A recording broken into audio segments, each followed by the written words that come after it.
मुर्शिद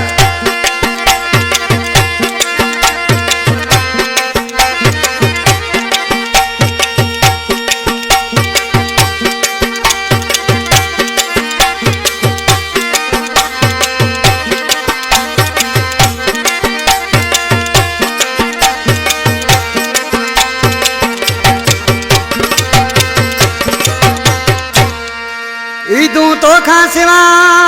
मुझो केड़ियूं आहिनि यार ईदू तो खां सिवा मुझो केड़ियूं आहिनि यार वो तू मुखां आई धार मोहम्मद अली बबर चवे सिखाड़ का नुमान अली उमरानी शायर सजाद अली खुश्क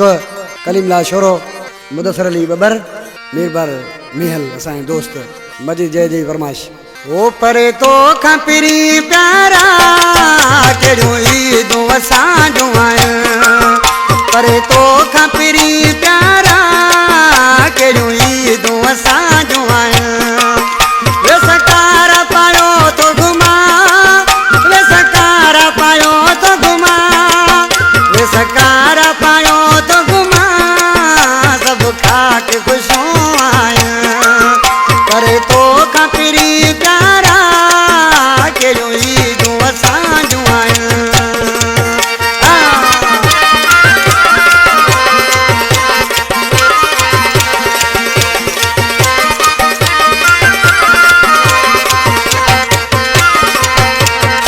मजीद सुनानी केड़ा ताम तरल खावा केड़ू में दियूं वतन लाया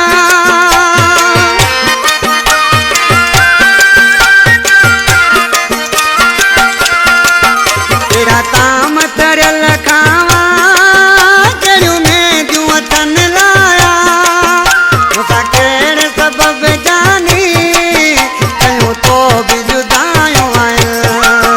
करे तो खपरी प्यारा केड़ियूं ईदूं असां जूं आहिनि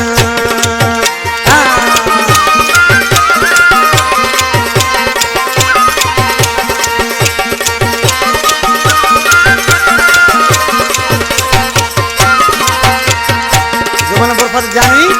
आज के रोज ईद जो ॾींहुं सब पाण में दोस्त मिलंदा पर मुंहिंजा जानी तोखां सवाइ मुंहिंजूं ईदूं कहिड़ियूं आहिनि ॾिसी छा थो चए अॼु हर को मुबारक ॾेई ईद पिया मिलंदा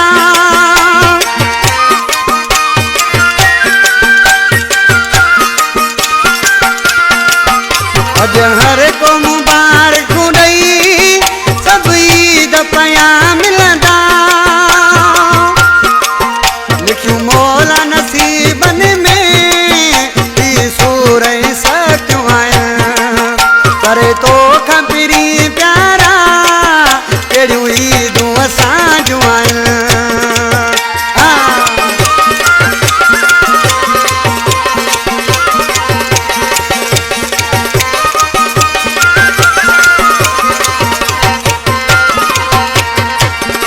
सिखाट में मोहम्मद अली ई बबर अकेलो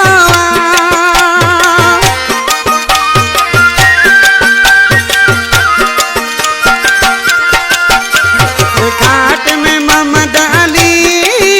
ई बबर अकेलो तोखे दिल्ली दिन में बेवफा ई गलतियूं मुंहिंजूं आहिनि करे तो खपरी प्यारा केड़ियूं ईदूं असां जूं आहिनि वे सकार पायो तो घुमा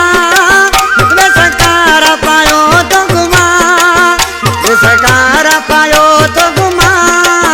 सब खाक खुशों